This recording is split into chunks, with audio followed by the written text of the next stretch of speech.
오늘 본문의 말씀은 마태복음 5장 13절에서 20절까지 말씀, 계속해서 산상수훈의 부분을 저희가 보고 있는데, 오늘 말씀을 통해서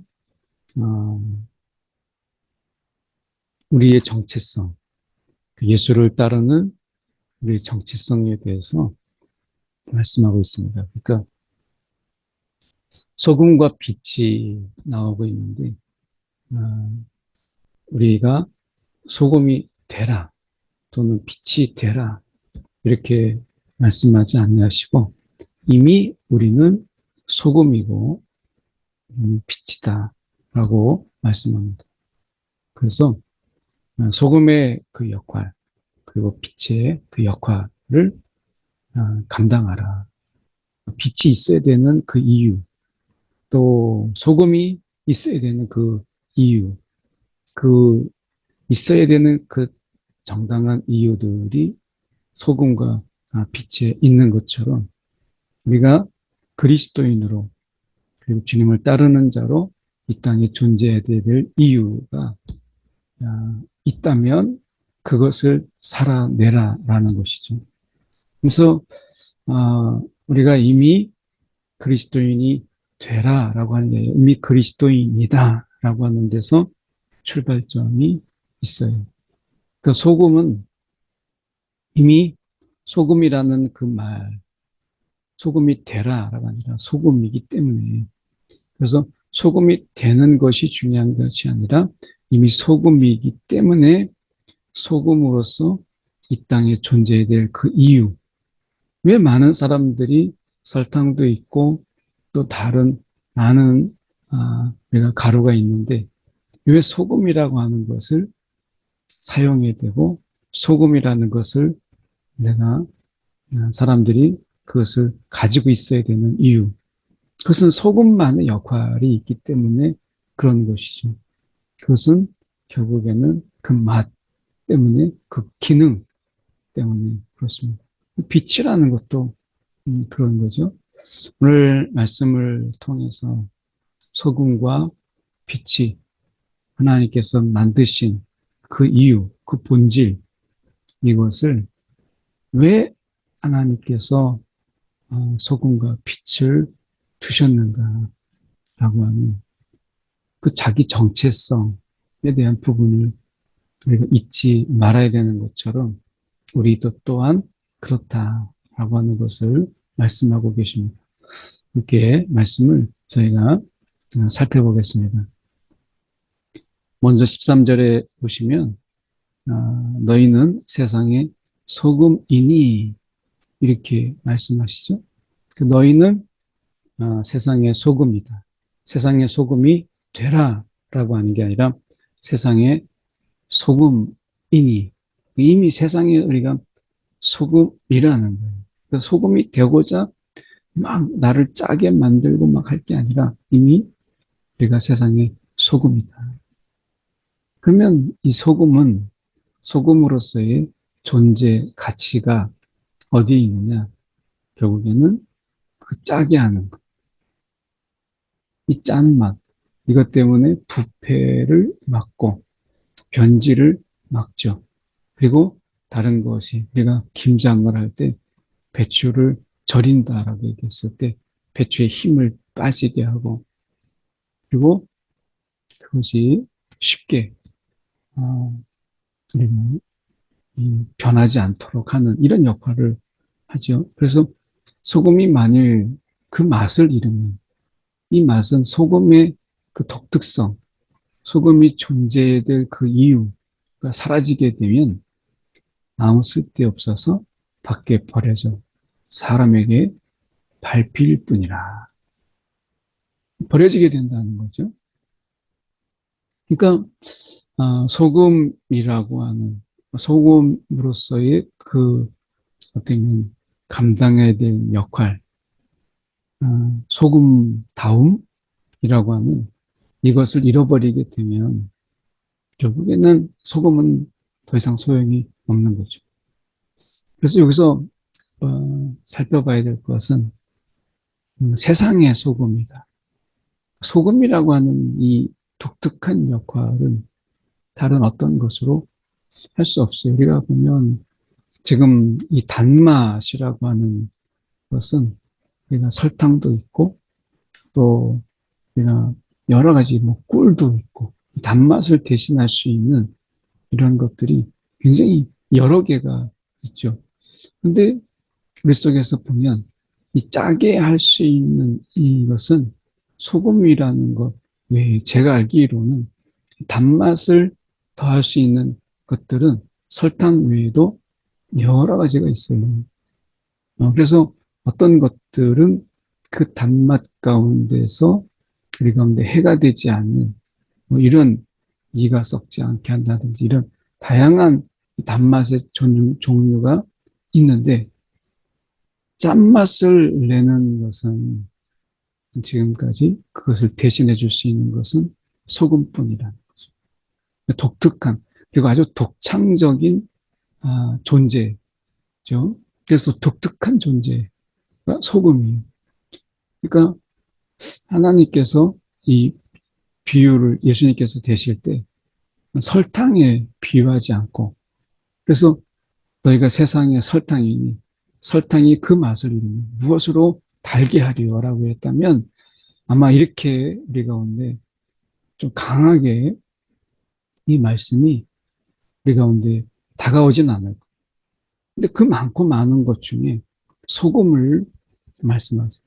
특히 소금은 사람이 일정량을 먹지 않으면 사실 그 생명을 유지하기가 어려워요. 그래서 소금은 우리가 고대 사회 속에서도 돈을 대신해서 거래할 수 있는 이러한 가치가 있었어요. 그런 의미에서 본다면 우리는 세상에 소금이니 이 소금이 없으면 무엇으로 짜게 하겠느냐라고 하는 것이죠. 그래서 이 세상에서 소금의 존재의 필요성, 이거 꼭 있어야 돼요. 있어도 되고 없어도 되는 게 아니라 소금이라고 하는 것은 꼭 있어야 되는 거예요. 이 땅에서 우리의 존재, 그리스도인이라는 이 존재는 이 땅에서 꼭 있어야 되는 거죠. 있어도 되고 없어도 되는 그냥 많고 많은 사람 이런 게 아니라 하나님이 보실 때 우리는 이 땅에서 꼭 있어야 되는 하나님이 그래서 우리를 부르시고 우리를 구원하시는 우리가 우리의 존재의 이유가 이 땅에서 분명히 있다라고 하는 것입니다. 그리고 보면 너희는 세상의 빛이라. 세상의 빛. 산 위에 있는 동네가 숨겨지지 못할 것이고 이 빛으로 인해서 우리가 이 동네가 드러나게 되고 세상에 있는 것들이 드러나게 되죠. 그래서 그런 선교가 있어요. 아마존 밀림을 비행기를 타고 거기를 이렇게 경비행기를 타고 돕니다. 아직도 그 세상에 알려지지 않은 그런 아주 작은 그런 부족들이 있는 거예요. 그들에게 복음을 전하기 위해서 그런 선교가 있습니다. 경비행기를 타고 아마존 밀림을 계속 도는 거예요. 그러다가 연기가 나거나 아니면 사람이 보일 때, 그럴 때 아직 그들에게 있어서 그 세상의 물질 문명을 경험하지 못한 가장 원시적인 삶을 살아가는 그런 자들을 찾아 나서서 그들에게 다가가서 말씀을 전하고 복음을 전하는 이러한 선교가 있습니다. 그런데 빛이 있기 때문에 그 속에서 연기가 보이고 마을이 보이고 사람이 보이고 그렇게 되는 거죠. 우리는 세상의 빛이라고 얘기했을 때 어둠을 이제 드러내고 그 속에서 우리가 빛을 통해서 어둠 속에 갇혀있던 그리고 그런 것들을 드러내는 거예요. 그래서 너희는 세상의 빛이라 산 위에 있는 동네가 숨겨지지 못할 것이고 그래서 우리가 빛의 역할을 감당하는 것이죠. 어떻게 보면 우리가 요 말씀을 좀 더 보시면 이 사람이 등불을 켜서 말 아래 두지 아니하고 등경 위에 두나니 집안 사람 모두에게 빛이니라. 빛은 우리가 위에, 등경 위에 두는 거죠. 그래서 우리가 형광등이라든지 조명불은, 이 형광 조명불은 우리가 위에다 둬서, 물론 지금은 무드등이라는 게 있어서 항상 위에만 두지 않고 우리가 은은하게 그 빛을 이렇게 나오게 하도록 하는 조명이라고 하는 무드등 분위기라고 하는 이런 것이 있지만 빛이 이때 당시 이 보면 높은 곳에 두어서 전체가 다 보이도록 하는 이런 형광등 이런 것들이 지금 있어야 되는 거죠. 아프리카에 가면 가보면 그들에게 전기가 태양으로 조금씩 핸드폰 좀 충전할 수 있는 그 정도, 예, 또는 라디오를 들을 수 있는 그런 정도의 아주 작은 이 태양 그 판이 있거든요. 근데 그것 말고는 전기가 일절 없으니까 그들 속에서는 이제 저녁이 딱 되면 해가 딱 떨어지면 온 세상이 그냥 칠흑같이 어두워. 정말 되면 우리가 빛이 너무 많은 세상에 살다 보니까 빛공해라는 말이 있잖아요. 빛공해. 그러니까 이 빛공해 때문에 사실은 지금 하늘에 있는 별들이 보이지 않을 정도. 그래서 우리가 서울 하늘에서 이 별을 본다는 게 정말 어렵고, 그리고 그 별이 힘이. 근데 빛공해가 없는 그런 아프리카 같은 이런 곳에서는 하늘이 얼마나 그 별들이, 무수한 별들이 얼마나 반짝거리는지 모릅니다. 어쩌면 우리가 이 세상에서 세상의 빛이라고 하지만 그 많은 빛 공해 속에서 사람들의 시야를 막 너무 눈부시게 만들고, 그리고 빛이 너무 많은 거죠. 그러니까 밤에 이렇게 웬만한 뭐 노원역만 나가도 어떻습니까? 막 그 속에서 빛이 비치고 차량의 불빛, 간판의 불빛, 가게마다 막 요란하게 막 빛나는 그런 빛들. 그런 것뿐만이 있으니까 막 광고하기 위해서 막 빛을 막 쏘고 이러면 눈이 피곤해요. 그 세상에 빛 공해가 있는 거예요. 그런데 그 빛이 있어야 되는 분명한 이유, 이것이 이것을 내가 감당해 나가고 또 살아내는 이것을 말씀하는 것이죠. 그 빛이 왜 있었느냐? 빛의 역할이 무엇이냐? 우리가 지금 다양하게 말씀하신 무드등도 있고 광고도 하고 하지만 원래 빛의 존재는 밝힘이죠. 어두움을 몰아내고 내가 그 속에서 밝은 빛을 통해서 내가 보이지 않던 것을 보게 하는 이게 이제 본래의 이유거든요. 그래서 본질에 관한 문제예요. 소금에 대한 본질, 그리고 빛에 대한 그 본질. 이제 세상은 너무나 많이 발전해서 그 빛의 역할이 너무나 많게 파장되어 있죠. 그래서 이 많은 빛이 주는 범위를 넘어서 이제 그것을 통해서 연출하는 많은 이런 것들이 있어요. 근데 본질적인 문제, 어둠을 밝히는 이 본질적인 문제를 말씀하고 계시는데요. 빛이 사람 앞에 비치게 하여 그들로 너희 착한 행실을 보고, 이 착한 행실은 뒤에 이 너희 의가라고 하는 이것과 깊은 연관성이 있죠. 그래서 말씀에서 보면 너희 착한 행실이라고 하는 부분은 이 뒷부분에 가서 너희 의가 서기관과 바리새인보다 더 낫지 못하면 더 낫지 못하냐 이렇게 말씀하죠. 그래서 이 의와 착한 행실이라고 하는 것과 굉장히 밀접한 관계를 맺으면서 말씀하세요.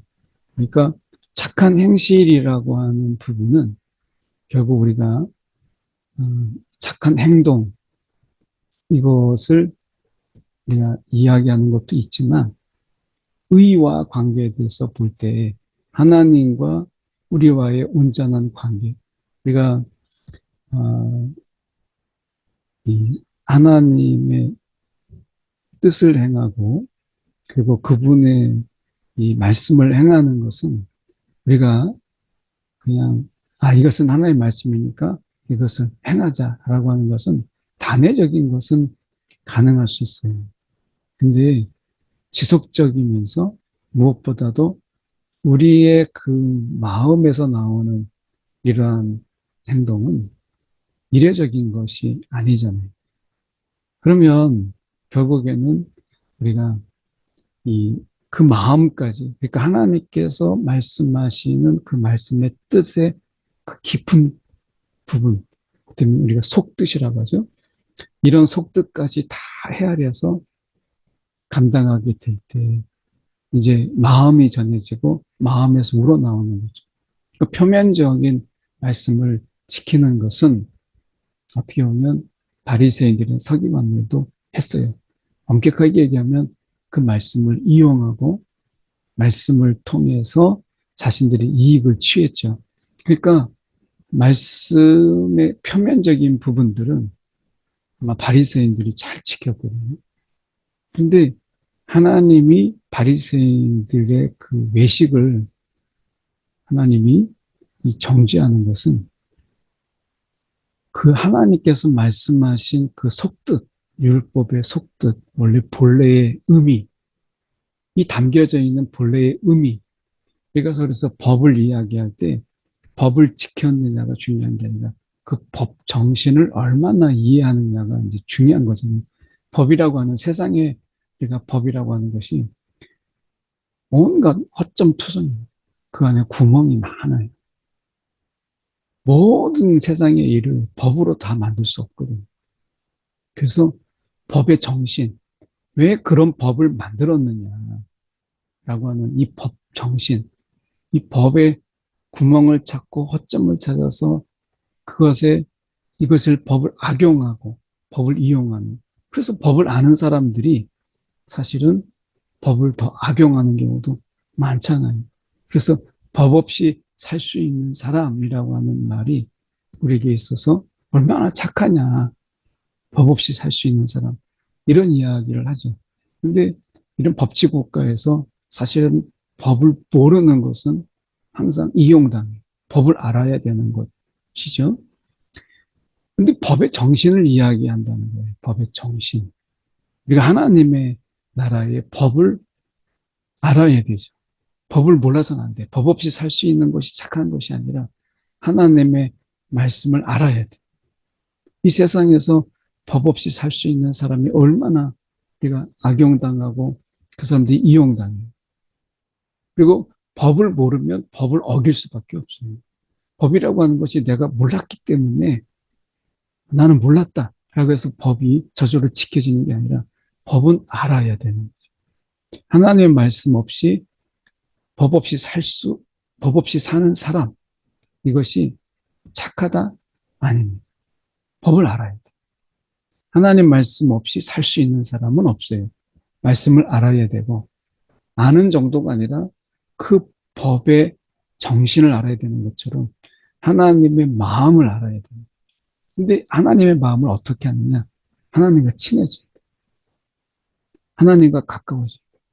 하나님이 제자 훈련의 방식을 가만히 보세요. 같이 먹고, 같이 자고, 같이 하루 종일 계속 같이 다녀요. 보고, 듣고, 경험하고, 또 배우고, 이 모든 것을 볼 수 있게 오픈하셨어요. 24시간 내내 같이. 물론 따로 기도하시기 위해서 따로 가시는 것 외에 그것도 사실 기도를 보이시는 거죠. 그러니까 모든 것을 다 이것은 다 함께 하시는 거죠. 다 함께. 가리키는 게 아니라 담는 거예요.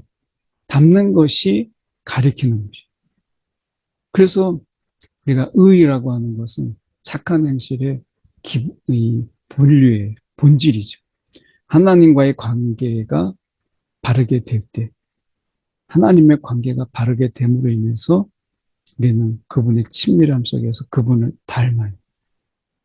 그분을 닮음으로 인해서 그분의 뜻이 무엇이고, 그분의 마음이 무엇이고, 그분의 속뜻이 무엇인지를 알 때 율법은 더 빛을 발하는 거예요. 그래서 율법을 우리가 율법이나 선지자가 말한 그런 가르침들이 폐하러 온 것이 아니라 완전하게 하려 합니다. 선지자들이 계속 와서 하나님의 뜻을, 하나님의 말씀을 전했잖아요. 근데 그 하나님의 말씀을 전하고 하나님의 경고를 전하고 하나님의 뜻을 그렇게 많이 전했음에도 불구하고 사람들 속에서 그들은 자기의 방식으로 자기가 이해하는 대로 살았어요. 대표적인 게 우상숭배예요. 하나님은 우상숭배하지 말라라고 했는데 그들은 하나님의 우상숭배를 더했어요. 하나님을 내가 한 번도 버리지 않았는데 왜 자꾸 하나님은 우리를 이렇게 못 살게 굴까? 이게 이스라엘이잖아요. 근데 하나님은 말씀하시는 게 하나님과 동등됨을 두는 어떤 존재도 허락하지 않으시는데 이스라엘은 계속해서 하나님을 섬기면서도 이스라엘 속에서 우상 숭배를 계속했거든요. 그러니까 그들은 이 하나님을 예배하라고 하는 의미를 몰랐던 것이죠. 그러니까 하나님을 온전하게 경배하게 될 때 다른 것에 대해서 눈에 들어오지 않죠. 근데 하나님과의 이런 어떤 이 예배라는 부분 속에서 그들은 이 예배를 드려야 되는 이유를 알지 못했던 거죠. 이 예배라고 하는 것은 단순하게 하나님 앞에 내가 마치 종교처럼 자기가 믿는 신을 이 우리가 감탄하게 함으로 인해서 자기가 원하는 것을 얻어내는 이런 존재가 아니다. 하나님은 이미 그렇게 많이 이야기했지만 하나님을 그들은 어떻게 했어요? 종교의 방식으로. 그게 우상숭배죠. 그러니까 하나님은 하나님과 친밀해지고 하나님으로서 우리가 그분과 가까이 나가야 되는데 하나님을 대할 때 이단의 방법으로 우상숭배의 방식으로 하나님을 대했다는 거죠. 그러면 그 순간 하나님이 우상이 돼요. 그러니까 이것부터 그리고 그들에게 하나님이 다 주신 것이기 때문에 가장 귀한 것을 하나님께 드리라라고 말하는데 어떻게 해요? 그들은 가장 못 쓸 것들, 병든 것들, 가장 귀한 것은 자기가 취하고 그러니까 이것은 하나님 앞에 예배드리고 하나님 앞에 예물을 드리라는 것의 의미를 모르는 거죠. 그리고 그 밑바닥에는 모든 것이 다 하나님에게서 온 것이다 라고 하는 거예요. 하나님이 이미 주신 것이죠. 하나님께서 주셨기 때문에 감사함으로 하나님께 드리는데 하나님께서는 우리 가운데 먼저 베푸시거든요. 근데 더 많은 것을 얻어내기 위해서 하나님께 마치 투자하는 것처럼 투기죠. 이런 식으로 오해를 하는 것은 결국에는 이 관계가 아닌 그 내편에서 하나님을 이용의 대상으로 보기 때문에 이건 의의가 아니거든요. 그래서 여기서 보면 진실로 너에게 이르노니 천지가 없어지기 전에는 율법의 1.1획도 없어지지 아니하고 다 이루리라. 하나님의 말씀의 그 하나하나 그 정신 그 속에 담겨져 있는 뜻 이런 것들이 하나도 어김이 없이 이것은 결국 율법이라고 하는 것은 하나님의 마음이거든요. 하나님의 뜻이에요. 어떻게 하나님의 뜻이 폐기될 수 있고 하나님의 마음이 버려질 수 있겠어요. 그래서 이 계명 중에 지극히 작은 것 하나라도 버리고 그것을 가리키는 자, 이것은 천국에서 지극히 작다 할 것이요. 누구든지 이를 행하며 가르치는 자, 그것이 작은 것이라 할지라도 오히려 우리가 사람의 관계 속에서 생각해 보세요. 사람의 관계가 우리가 틀어지고 소원해지는 것은 큰 일 때문이 아니라 훨씬 더 많은 경우가 작은 일 때문에 그래요. 그 작은 일로 인해서 우리는 마음이 상하게 되고 그것으로 인해서 관계가 소원해지게 되고 나중에 멀어지게 되는 것이죠. 이게 큰 일이 아닙니다. 남북의 통일의 문제, 전 세계 속에서 기름값에 막 올라가는 것, 우크라이나 전쟁, 이것 때문에 사람들이 관계가 멀어지는 게 아니라 아주 지극히 작은 것들. 이 지극히 작은 것들이라고 하는 것에서 보면 그만큼 우리가 이 관계를 이야기하는 것이죠. 작은 것. 작은 것을 우리가 소홀히 하고 무시하기 시작하다 보면 결국에는 관계라고 하는 큰 틀이 무너지게 돼. 댐이 무너질 때 갑자기 위에서부터 뚝 무너지는 게 아니라 작은 실금에서 시작되는 것처럼 그런 것이죠. 오늘 우리가 하나님의 관계 속에서 작은 실금이 없는지, 작은 구멍들은 우리 가운데 없는지 하는 것을 돌아볼 필요가 있습니다. 주님과의 관계 속에서 웅덩이가 발견되고, 그러니까 작은 구멍들이 발견되고 한다면, 이제 그 관계가 대면대면해지게 되지 않겠습니까? 오늘 의의가 말씀하시죠. 너의 의의가 우리가 하나님과의 그 관계가 그 친밀함이 서기관이나 이런 바리새인 형식적이면서도 다분히 종교적인 하나님을 이야기하지만 그러나 세상에서 많은 그런 종교 하나님의 자신들이 만든 우상을 섬기는 자들과 별 차이가 없는 그냥 종교인이죠. 종교인. 하나님을 믿고 따르는 정말 하나님을 닮은 자가 아니라 그냥 종교인. 그들보다 세상의 종교인들의 그 의의보다 우리가 그런 하나님의 관계가 더 낫지 못하면 천국에 들어가지 못하리라 라고 말씀합니다. 결국엔 우리가 어떤 행함, 행실은 닮음이죠. 닮아서 자연스럽게 나오는 내가 억지로 하는 게 아니라 이것을 말씀하시는 거죠. 오늘 하루가 주님을 닮기 때문에 내가 감당하는 일들, 주님을 닮아서 행하는 일들 속에서 하루 또한 살아가는 물론 우리가 삶 속에서 우리에게 주어진 일들을 감당해야 되는 부분이죠.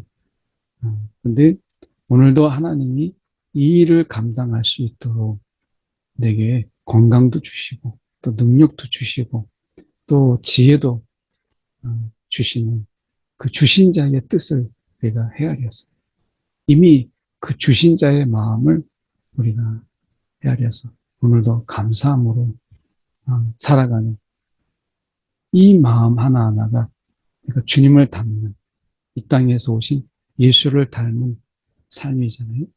오늘도 주님을 닮은 삶을 살아가는 저와 여러분들이 한 1분 정도 함께 기도하면서 오늘 하나님의 의 안에서 우리의 행함들이 있게 하여 주옵소서. 함께 기도하겠습니다.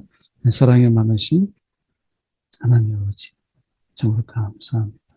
오늘도 우리의 삶 주님을 닮고 또 주님의 마음까지 살필 줄 아는 하나님 그 속 깊은 주님과의 이 나눔이 있는 그리고 주님을 닮은 우리의 삶이 되길 원합니다.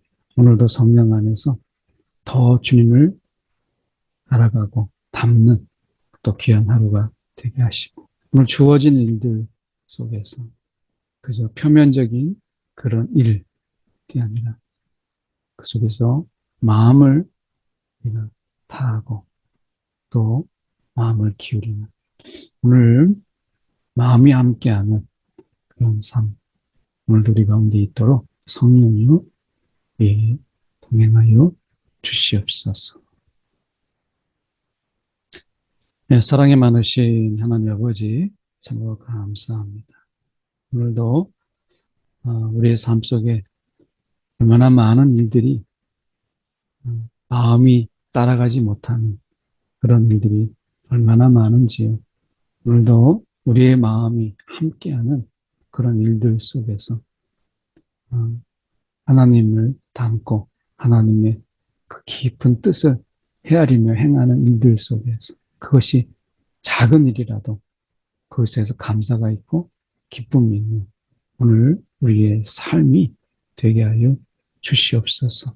오늘도 주님의 마음으로 감당하는 아주 작은 일이라도 우리에게 기쁨이 되고 하나님께 영광이 되는 오늘 하루의 삶이 되게 하여 주옵소서.